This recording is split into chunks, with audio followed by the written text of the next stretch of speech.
Bom dia, pessoal. Meu nome é Israel, sou CEO e cofundador do Melius. O Ofli provavelmente está por aí também.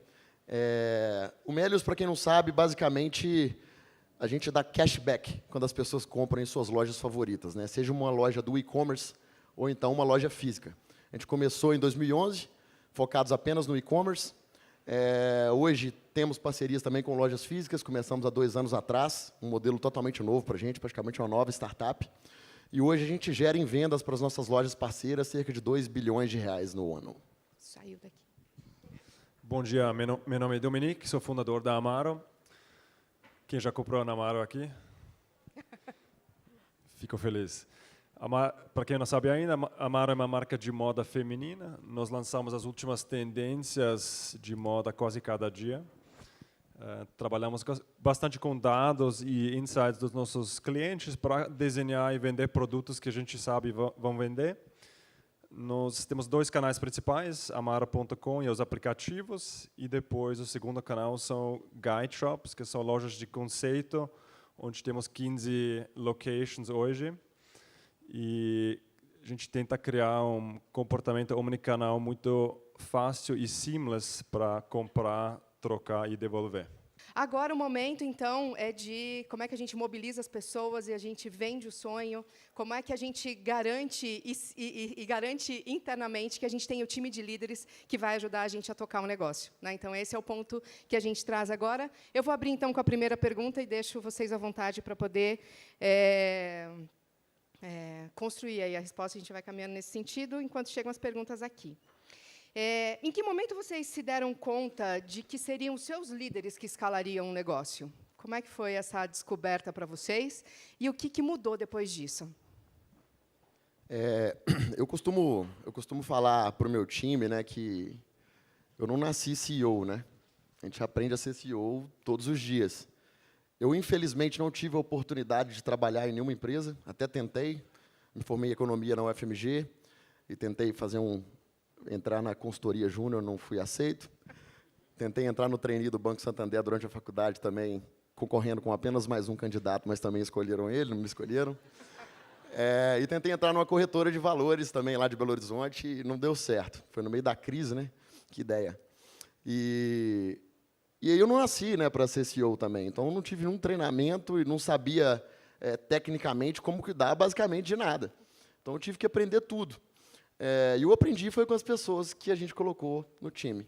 Então, desde o início do Melius, ficou muito claro para mim que eu era apenas uma pequena peça naquela engrenagem ali, que eu ia depender de todo mundo do nosso time para construir alguma coisa muito grande, né? Então, eu diria que, desde o primeiro momento, dentro do Melius, isso já foi um estalo muito claro para mim, e eu sei que a gente não vai chegar em lugar nenhum sem isso, né? E depois eu vou falar da política de sócios também, né? Eu acho que é uma comprovação de que realmente a gente acredita nisso e depende disso para crescer.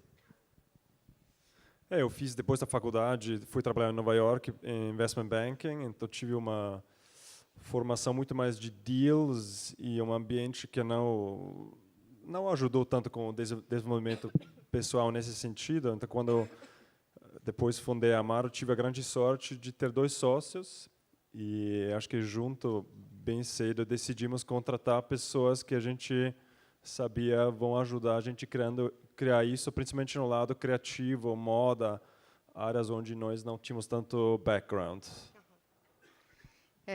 Esse desafio de se ver multiplicado, né, nos líderes, ele é um exercício constante aí dentro da questão do crescimento de vocês. Quando vocês olham pelo retrovisor, e considerando o aspecto das pessoas, né, dentro do negócio, qual decisão vocês têm certeza que foi a mais crítica que vocês tomaram? Você me perguntou quando a gente estava sentado ali, né? Desde início de 2013, a gente começou a trazer as primeiras pessoas como sócias da empresa, né?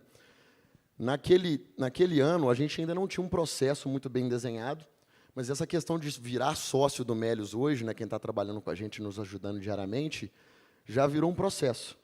Então, basicamente, ao final de cada ano, quem se considera já apto a se tornar sócio, nos envia uma carta, e nessa carta ela conta praticamente a história de vida dela inteira antes do Melius, os fracassos, os sucessos, os percalços ali no caminho. Depois, quando entrou no Melius, tudo isso de novo, os fracassos dentro do Melios e os sucessos dentro do Melios, e falo um pouco também dos resultados, do legado dessa pessoa dentro do Melios, assim. E por que a gente deixa a pessoa enviar, né? Porque a gente não quer errar. Então, se a gente aponta para uma pessoa e fala que ela deve ser sócia, pode ser que o colega do lado vai achar que também deveria ter sido escolhido. Então, a gente deixa a própria pessoa, que já se sente apta a enviar essa carta, né? E tem muita gente que fala assim, não, mas é um risco, você vai receber um monte de carta lá de gente que não tem nada a ver e que não quer. Não. Todas as cartas que a gente recebeu até hoje, nem todas foram aceitas, mas não houveram surpresas, assim. Eram pessoas que a gente esperava, que a gente via essa vontade de virar sócio realmente. Algumas faltavam poucos detalhes assim para chegar lá, né? Então, acho que, olhando para trás no retrovisor, criar esse processo, né, de sociedade, hoje a gente tem 18 pessoas num time de 150 que já viraram sócios, me dá uma segurança enorme, assim. Eu olho para o lado e falo assim, não estou sozinho, definitivamente. Tem 18 malucos aqui comigo, e malucas, olhando para frente e sonhando esse nosso sonho junto com a gente. Então, isso dá realmente muita tranquilidade, me sinto acompanhado, e na hora que eu estiver caindo ali, que vai ter dia que você vai estar para baixo, vai ter uma pessoa para pegar na sua mão e te levantar. No nosso caso, não sei quem sabe aqui, mas moda é um dos segmentos mais tradicionais da economia. Tem muita informalidade, algo altamente ineficiente, uma cadeia muito grande de varejo, desde manufatura, atacado, revenda, franquias. E a gente sempre buscou pessoas que conseguiram entender que tudo isso vai acabar. E estava muito empolgado de desintermediar toda essa cadeia e fazer isso com tecnologia e dados.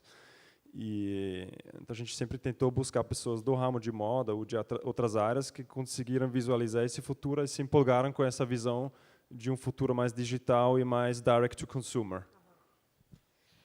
Dentro desse ponto, era uma pergunta nossa já, mas acabou de chegar aqui do Alexandre Finordi. Me desculpa, Alexandre, se eu não entendi bem seu sobrenome. Mas qual que é a melhor forma da gente manter uma equipe sempre com vontade de crescer mais?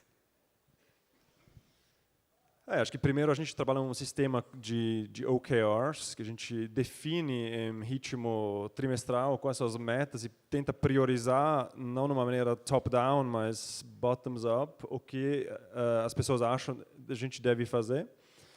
E quando você dá essa liberdade para as pessoas construírem as metas dentro, claro, de uma visão, de uma missão mais ampla, acho que isso deixa muito claro que todo mundo está junto, correndo para a mesma direção. Isso está dando muito certo para essas pessoas criar metas cada vez mais ambiciosas. E a gente sempre fala, se a gente atinge todas as metas, todos os OKRs, a gente não pensa big enough. Então, acho que começa nos desafiando, assim, né? Então, se eu estou todo dia acordando na segunda-feira, que para muitos é o pior dia da semana, se eu estou acordando na segunda-feira muito empolgado e olhando uma pista que ainda está muito longe da sua linha de chegada, e talvez nem exista essa linha de chegada, eu acho que a gente está no caminho certo para deixar os outros engajados também.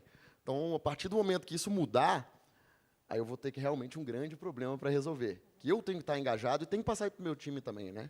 Então, acho que é por aí. Alguma dica que tenha funcionado muito bem, algum momento crítico que vocês entendam que conseguiram gerar esse brilho no olho no momento especial do negócio ali, convidar a galera para vir junto? Eu acho que teve, inclusive, em momentos em que eu errei muito. Né? O empreendedor, né, ele tem uma capacidade muito grande de persuasão, né? Para colocar um monte de gente num desafio que no início parece uma loucura, você já vê que realmente você tem uma capacidade de persuasão muito grande. E isso pode ser ruim. Então, eu aprendi isso da forma talvez mais dura aí, ao longo da nossa caminhada, fazendo todo mundo acreditar em algo que não deu certo ao longo do caminho.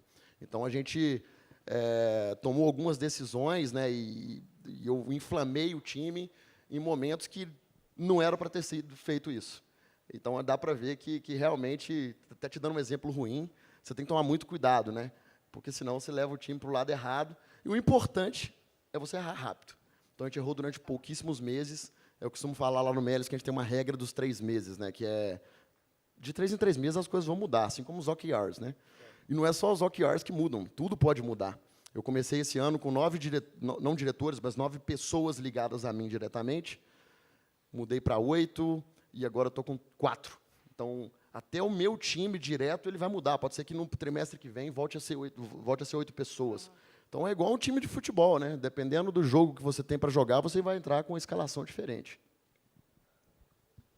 Acho que no nosso caso, a gente tenta sempre trazer os insights dos nossos clientes de uma maneira bem tangível. Então, eu sou de um banco de investimento, mas dos sócios vendo de consultoria. Às vezes a gente está muito high level demais, tentando imaginar os próximos 5, 10 anos. E acho que o que é legal no nosso caso é que a gente tem um monte de clientes que deixam feedback em todos os lugares e a gente tenta sempre trazer isso para a nossa equipe e mostrar, uau, olha, aqui tem mais 1000 pessoas que deram feedback de 5 estrelas e relativar todo esse trabalho, esses 15, 16 horas por dia, sai uma coisa muito tangível. Essa cliente adorou a compra e virou fã da marca. De tangibilizar isso. Dentro desse ponto que a gente está, hoje a gente tem trazido e discutido a metáfora de máquina de talentos, né, para falar desse desafio de manter o pipeline pronto para o tamanho do momento, do crescimento do negócio. Então, a pergunta que a gente tem aqui tem muito a ver com essa questão da manutenção do pipeline e de decisões que a gente tem que tomar e que não necessariamente são as melhores no momento, né, presente. Então, a pergunta é a seguinte: como agir quando você precisa desligar pessoas, porém, se você desligar, você vai sobrecarregar imensamente os outros funcionários até achar uma outra pessoa com o perfil ideal, né? Então, o olhar é para crescimento de pipeline, só que em algum momento você precisa tomar uma decisão difícil nesse caminho. Como é esse trade-off, né, de ter que desligar e, ao mesmo tempo, equalizar a pressão que vai ficar no time? Acho que eu vou aqui primeiro. Acho que ter que sempre trabalhar junto com o head, o coordenador, o diretor dessa área para avaliar quanto vai machucar o negócio se você termina essa pessoa agora, o quanto você machuca o negócio para manter essa pessoa.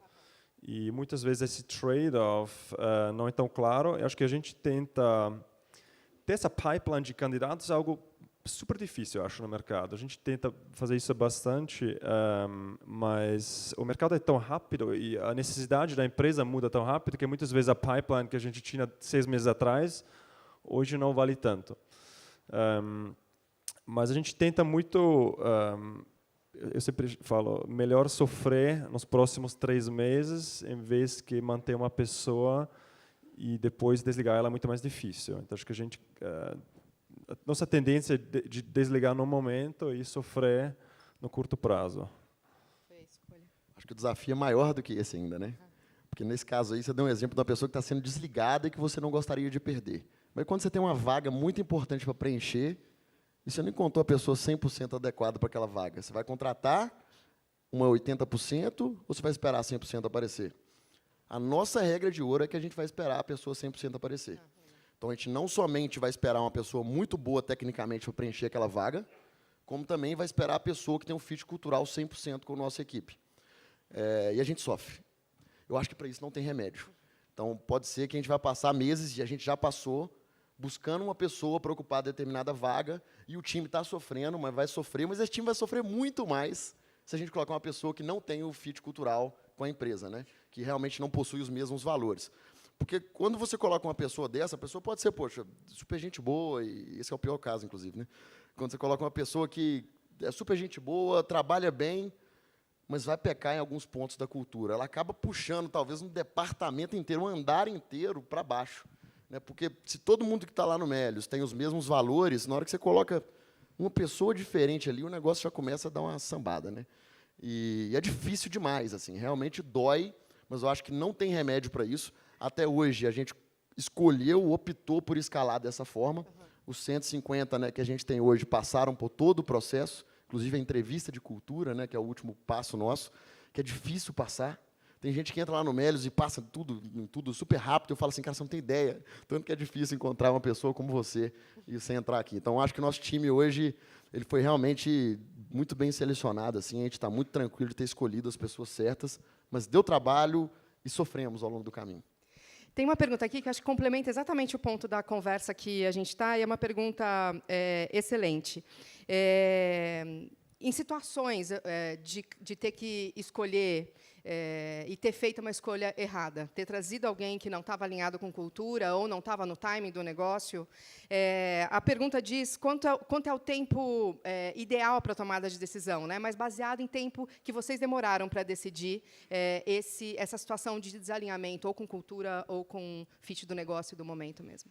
Se o processo de seleção foi bem feito e ainda resultou nesse resultado, acho que 3 até 6 meses. Quanto mais sênior a pessoa, quanto mais tempo ela precisa para realmente se provar, porque dependendo ela tem uma equipe de 50 pessoas e não é tão fácil entrar num growth startup e depois de 2 meses já completamente ter controle e domínio sobre tudo.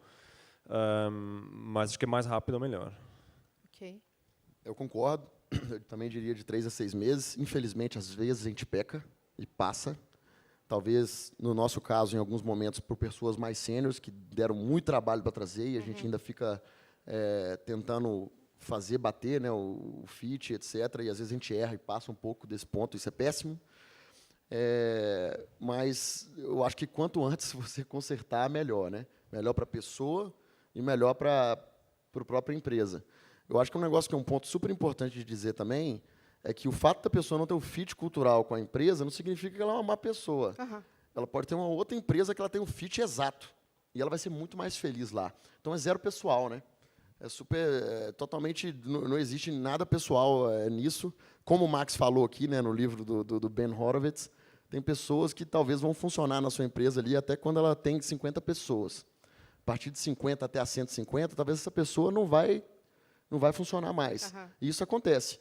E como o Max também falou, né, pode acontecer até com a gente. Então, a gente tem que saber realmente ser muito flexível e se adaptar. Porque se a gente não se adapta, a gente acaba morrendo também no meio do caminho ali. Né? Sem dúvida. Essa questão da transição do tempo de espera, né, para a gente medir a resposta, as pesquisas falam de 3 a 6 meses, né, para a transição de um executivo, de um cargo mais sênior. Mas um dado interessante que essas pesquisas também trazem é que pelo menos 13 pessoas são impactadas durante a transição, né, a chegada de alguém a uma cadeira. Então, é importante a gente manter o cuidado com esse indicador. Né? Então, enquanto aquela pessoa se adequa, ela está impactando um número importante de ativos importantes do negócio e como é que a gente pode ir gerenciando isso e cuidando dos impactos. Ainda dentro dessa questão de máquina de talentos e falando um pouco da questão do engajamento do time, a próxima pergunta que veio da plateia é a seguinte: como manter uma equipe animada quando os resultados no curto prazo não estão vindo? Essa pergunta é bem boa. Como é que a gente mostra para a equipe que alguns resultados só poderão vir no longo prazo? Muito boa, realmente. E é difícil, né? Por isso que é bom. Porque é nesse momento, inclusive, que talvez você, como fundador e como CEO, também está bem abatido, né? Porque você quer entregar mais resultado. Mas eu acho que é dia após dia, assim, não tem uma regrinha mágica. Você tem que realmente acordar e dar o seu melhor todos os dias e deixar isso bem claro para o time, que, apesar dos resultados, os sonhos continuam vivos e a gente está buscando sempre a melhor estratégia, algo novo, um produto novo, uma feature nova, que vai acelerar o processo de crescimento. Né? Então, realmente, eu acho que é aquilo. Assim, você tem que ser pelo exemplo. Acho que é o único jeito, assim, tem que ser pelo exemplo mesmo. Acho que no nosso caso a gente sempre tenta buscar, porque a gente trabalha tem as temporadas, então a gente tem esses ups and downs, mas temos hoje, se algo não dá certo, temos pelo menos 5 equipes que vão entrar lá no Looker e puxar todos os dados e fazer todo o slicing e dicing dos dados, e acho que esse processo de fazer um post-mortem ajuda para processar e entender o que deu errado. É meio algo psicológico até. A gente faz post-mortem lá, inclusive, no Melios, não é nem só para engenharia, assim, para desenvolvimento de produto. A gente faz para marketing, faz para tudo. Assim. Erramos, a gente vai colocar num papel, a gente vai fazer um documento com todas as pessoas que estiveram envolvidas, falando no que a gente errou e por quê. Identificando a causa, né? E depois fechar isso, não? Tipo, aqui, learnings, fechar, próximo. Dá meio uma circula closure. isso para a empresa inteira, assim. A gente manda para todo mundo que estava envolvido ali, a gente manda esse documento, e isso é bom para manter a gente, não deixar a gente esquecer, né? E no futuro não cometer aquele mesmo erro novamente. A plateia está interessada em entender um pouco mais sobre a forma como vocês têm trazido talentos, né? A pergunta é bem prática, queria deixar para vocês. Como é que vocês contratam? Através de quais canais? O que faz um bom profissional, na opinião de vocês? Inclusive, é bem diferente, né? Que vocês estão com a empresa com mais pessoas do que a nossa e o processo é bem diferente, pelo que a gente conversou. Acho que a gente, depois de 4 anos, a gente começou a implementar um sistema de business partners, onde temos um Head of HR, um Head of Talent, e depois, para cada departamento, a gente tem um business partner. Então, por exemplo, para engenharia e dados, tem um business partner. Para estilo e brand marketing, tem um business partner. Para varejo e saque. E essas pessoas fazem, desde definir a vaga junto com o diretor, definir o perfil, recrutamento, employer branding, trabalhar com faculdades, entrevistas, offer, onboarding, desenvolvimento, todo o life cycle, até promoções e talvez desligamento.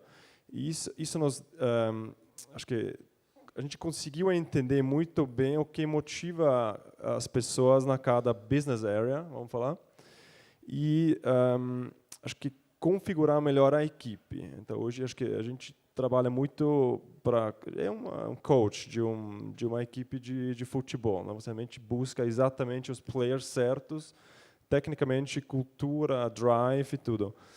E acho que isso está dando muito certo no nosso caso. Nós trabalhamos com agências de headhunters para áreas vagas determinadas, mas muitas vezes isso também é difícil.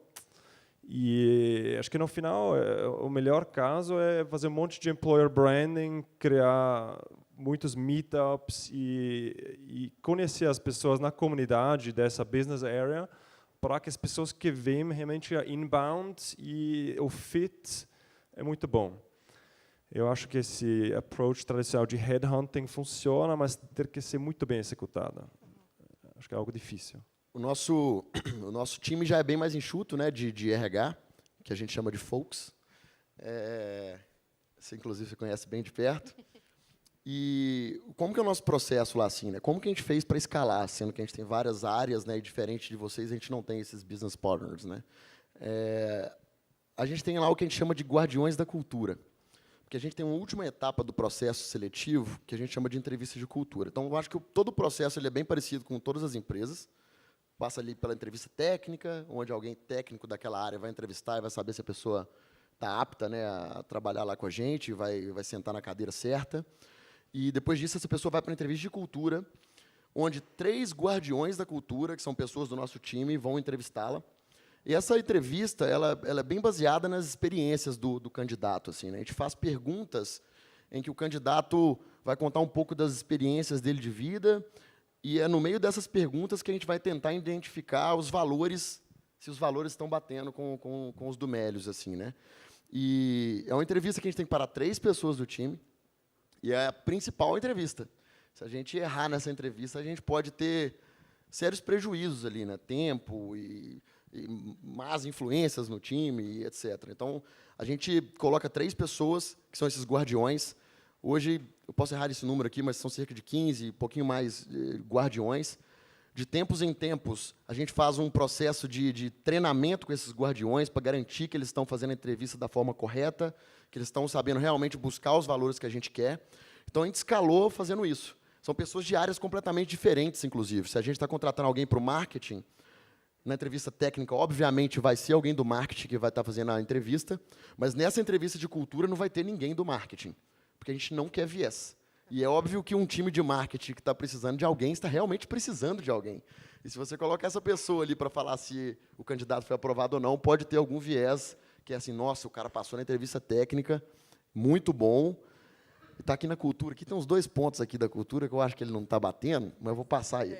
Então, a gente não deixa isso acontecer. A gente coloca pessoas de áreas que não têm nada a ver para fazer aquela entrevista e pessoas com nível de senioridade completamente diferentes. No nosso call de alinhamento, né, eu estava contando, a gente trouxe um head de Product Design e uma das pessoas que fez a entrevista dele foi foi um estagiário. Então, era um head com mais de 5 anos de Walmart, mais de 5 anos de Buscapé, maravilhoso, assim, um cara muito bom. E, na entrevista dele, um dos guardiões da cultura era um estagiário, que a gente confia, porque o cara realmente tem um fit cultural perfeito com a gente, entende o que a gente busca. E, nessa entrevista, ele tem que ser aprovado unanimamente. Assim. Então, os 3 guardiões têm que dar o ok. E a gente estava dependendo ali da opinião de um estagiário, que eu valorizo muito, porque ele tem o nosso fit. Perfeito. A gente está concluindo, rumando para a conclusão do nosso painel, mas tem uma pergunta importante, até porque o momento em que vocês estão já vendendo o sonho, mobilizando, engajando as pessoas, e como o nosso painel ficou no tom da máquina de talentos, né, entendendo qual é a criticidade desse tema, a pergunta fala sobre indicadores e métricas de pessoas que vocês continuam observando. Então, para vocês, como hoje, né, fundadores e CEOs das empresas, que indicadores são fundamentais para que vocês continuem monitorando? A gente tem uns valores, quando a gente faz a review 2 vezes por ano, julho e janeiro, e tem uma parte mais de metas e outra mais people, o behavior.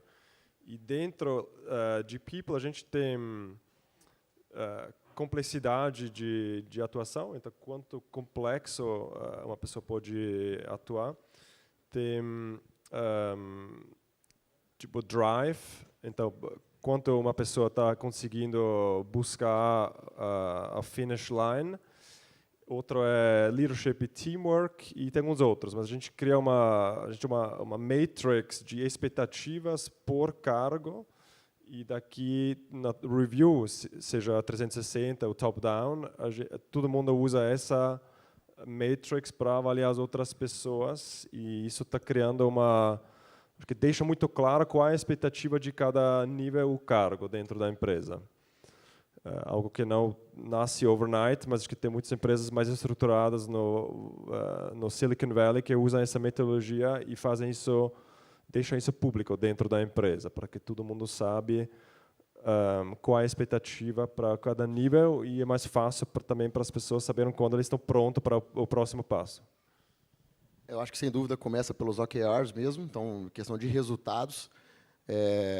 Acho que o interessante do OKR, né, que às vezes o OKR não é batido, né, a pessoa não atinge os objetivos que ela mesma se propôs a bater, mas ela atingiu vários key results ali no meio do caminho, naquele período, que fazem muito sentido, e a gente viu que ela deu o seu melhor. Né? Então, às vezes, não bater o OKR não significa que a pessoa teve um mau desempenho. E, além disso, a gente tem os reviews também. Né? Eu acho que a gente ainda está aprendendo, a gente evolui de 3 em 3 meses para estar sempre melhorando nesse aspecto. E um outro ponto, né, que a gente, diferente da Amaro, né, que eu acho que os cargos de liderança são pessoas mais seniors, né, que vocês trouxeram de mercado. No Melios, a maioria das pessoas a gente criou lá dentro. Então, a gente precisou não somente, a gente precisa avaliar muito bem, não somente o desempenho dos colaboradores da empresa como um todo, mas principalmente dos gestores, que às vezes, ou na maioria delas, são gestores de primeira viagem. E você nos ajudou muito, né, nesse sentido. Eu quero aproveitar, a gente está nos nossos minutinhos finais aqui. Amaro, eu tenho uma pergunta que eu acredito, conhecendo um pouco de como está a tua estrutura, conforme você compartilhou com a gente, que eu acho que vale você compartilhar para depois a gente ir para a pergunta final. A pergunta é a seguinte: qual que é a melhor estratégia para repatriar melhores talentos ou cérebros para a sua empresa vindos de fora, né? Pensando que a gente está num país em crise. Então, como engajar talentos e cérebros e cabeças boas para poder vir para cá no momento desafiador que a gente tem de economia e de negócio, de modo geral? Primeiro, muito busca. A gente tem mais que 50 mil pessoas no nosso ATS, nosso Applicant Tracking System. Muito é inbound, mas muito é também hunting dos nossos business partners. Então, a gente está sempre olhando o que tem no mercado, qualquer conversa que alguém tem um sistema de referrals internamente. Então, a gente tem incentivos para os nossos team members indicarem pessoas, até se eles não sejam contratados na hora, a gente tem um funil, até 1 ano depois de ser contratado, a gente ainda paga essa fee. Mas é muito, acho que, fazendo eventos, meetups, e principalmente dentro de comunidades de engenharia, data science, essas áreas mais técnicas, criar um nome no mercado para que isso realmente é autêntico. Acho que o melhor motivador para pessoas para se juntar a uma empresa se eles compram a causa. E isso é algo que você não construi no curto prazo e demanda tempo. Acho que o que a gente fez é terceirizar isso para os nossas equipes. Então, eles têm budget de organizar meetups ou eventos, tem um auditório grande, uma equipe de RH que pode organizar snacks ou qualquer coisa, então a gente tenta fornecer a estrutura para que as pessoas organizam eventos e trazem essas pessoas para dentro, nem com viés de recrutamento, só para conversar sobre áreas técnicas. E isso está dando muito certo no médio e longo prazo, mas não é algo overnight. É um investimento em marca empregadora, né? Essa tem sido uma discussão interessante que scale-ups do porte de vocês têm tido muito, né? Como é que você investe na questão da própria marca, né? E retroalimenta esse processo. A gente está indo para um ponto de encerramento, então, aqui, mas eu não posso deixar de perguntar para vocês, dado aí o que foi a temática do nosso painel, a questão do legado, né? Vocês atingem hoje uma maturidade do negócio e de vocês como founders e empreendedores que já dá para começar a sedimentar algumas lições importantes sobre o legado, né? A gente sabe que o legado não é construído na luz do palco, mas é no calor da coxia, né? Então é na cozinha em que o legado está sendo construído, enquanto o nosso time observa a gente. A hora que vocês olham pelo retrovisor, foi lá que começou a nossa conversa, o que vocês entendem que foram momentos importantes e definitivos assim, para a construção do legado que vocês têm deixado para o seu time até essa altura do negócio, né? Então, olhando para trás, que momentos reais construíram o legado que vocês têm deixado hoje para o time? Vou tentar sintetizar bem rapidinho. Eu acho que colocar as pessoas como sócios, sem dúvida. Acertamos muito ao longo do caminho, trazendo essas pessoas e colocando elas realmente sendo donas do negócio. E eu acho que a gente sabe delegar bem. Assim. É um desafio, tem que largar o osso, é um desafio para muitas pessoas. E eu tenho tentado fazer isso cada vez melhor, assim, realmente deixar as pessoas errarem, acertarem, tentarem de novo, porque foi assim comigo, né? E é assim comigo também. Então, eu tento ser bem tranquilo nesse aspecto. Não sou um carrasco. Poxa, se eu tivesse um carrasco olhando para mim, talvez eu já tinha passado a rasteira, me derrubado há muito tempo, porque eu também erro muito. Então, deixo as pessoas realmente correrem os riscos e correrem atrás daquilo que elas acreditam. E isso me deixa com mais tempo para fazer aquilo que eu gosto, que é sair do 0 e ir para 1, né? Então, no Melius, a gente está sempre tentando construir o modelo que vai matar o nosso modelo atual. Então, eu gosto de olhar para isso. E eu tento deixar o time tocando o modelo atual da forma que eles acreditam que deve ser tocado. E eu tento pegar uma boa parte do meu tempo e olhar para o próximo modelo disruptivo que vai destruir o nosso modelo de hoje. E há 2 anos atrás fizemos isso. Só para vocês terem uma ideia, a gente começou no e-commerce, né, e agora que a gente entrou, 2 anos atrás, que a gente entrou no varejo físico, e o varejo físico, para a gente, em termos de volume de vendas, já praticamente ultrapassa o volume de vendas do e-commerce, né? Então, é um negócio novo, que não estava nos planos, talvez a gente nem precisasse ter feito, mas a gente decidiu fazer, fez muito bem, e tem um time agora maravilhoso, já com essa revenue stream ali, cuidando dela. Acho que a gente tenta seguir muito 3 coisas. A gente chama Purpose, Autonomy e Mastery, né? Se você deixa essas 3 coisas, primeiramente, compra esse sonho de nós somos o underdog aqui, vamos contra players muito tradicionais de uma maneira mais eficiente. Segundo, você tem a autonomia para fazer e chegar na meta como você quiser. E terceiro, uma cultura de nunca parar de crescer e melhorar, essa mastery, não? Acho que isso dá um loop muito bacana para as pessoas sempre querem continuar. Eles se sentem aqui, realmente estou crescendo mais, estou produzindo mais que outros lugares. E acho que esses 3 são os pilares como a gente tenta criar um ambiente onde as pessoas estão muito investido na empresa. Muito obrigada. Gente, foi um prazer estar com vocês nesse painel. Muito obrigada, pessoal. Obrigado.